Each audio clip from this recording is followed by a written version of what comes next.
Oi gente, tudo bem? Queria conversar com vocês hoje sobre o câncer coloretal, câncer de cólon ou câncer de intestino. Só para vocês saberem, é o segundo câncer mais prevalente em mulheres e o terceiro mais prevalente em homens. E o grande problema dessa doença é que na maior parte das vezes ele é assintomático, ou seja, a pessoa não sente nada nas fases iniciais. Quando sente algum sintoma, como por exemplo dor abdominal ou sangramento, essa doença já está muito avançada e aí o tratamento vai ser só paliativo. Então é muito importante a gente entender como é que funciona isso para que a gente possa se prevenir.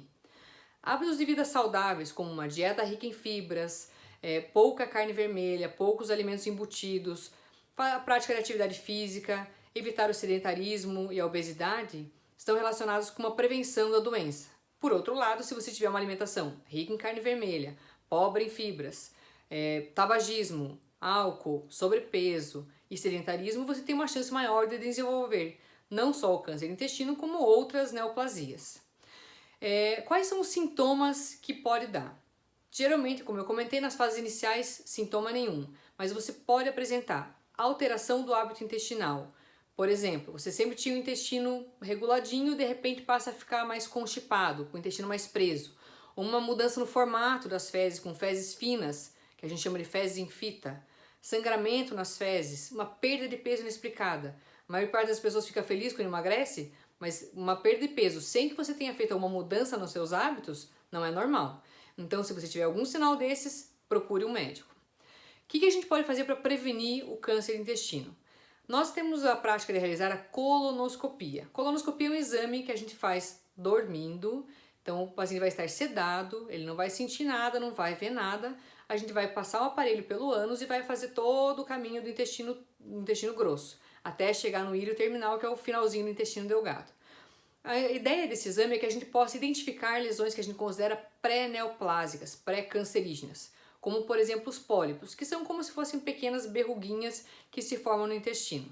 Então, quando a pessoa faz a colonoscopia, a gente consegue identificar essas lesões e remover na própria colonoscopia. E essas lesões, se elas persistem, num período aí de 5 a 10 anos, elas podem evoluir para um câncer propriamente dito, uma lesão mais avançada. O problema tem vários tipos de câncer e as pessoas têm as suas tendências genéticas, então a gente nunca sabe quem é que vai ter uma lesão mais benigna ou uma lesão maligna. Então a gente precisa fazer o exame de rastreamento, procurar ativamente essas lesões. Então existe um programa de rastreamento de câncer coloretal que recomenda a colonoscopia a partir dos 45 anos, mesmo que você não tenha sintomas. Se você tiver história familiar, você deve iniciar esse rastreamento antes. Outras situações em que você deve procurar fazer o rastreamento antes. Se você tem uma doença inflamatória intestinal, como por exemplo, doença de Crohn ou retocolite, que são doenças que aumentam a chance de desenvolver câncer pelo período prolongado de inflamação nessa mucosa. Então, gente, por favor, a gente vê muitas pessoas que deixam de fazer a colonoscopia ou deixam de procurar um médico por medo do procedimento. Não precisa ter, o exame é tranquilo, a pessoa faz dormindo, anestesiada e você consegue nesse mesmo procedimento identificar lesões e ressecá-las, retirá-las antes que desenvolva um câncer.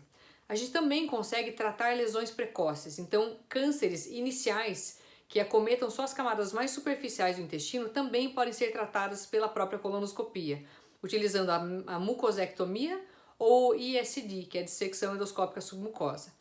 Então, muitas lesões podem ser tratadas pelo próprio procedimento da colonoscopia. Então, gente, por favor, se você tiver qualquer sinal de alerta, procure um especialista para fazer a sua colonoscopia.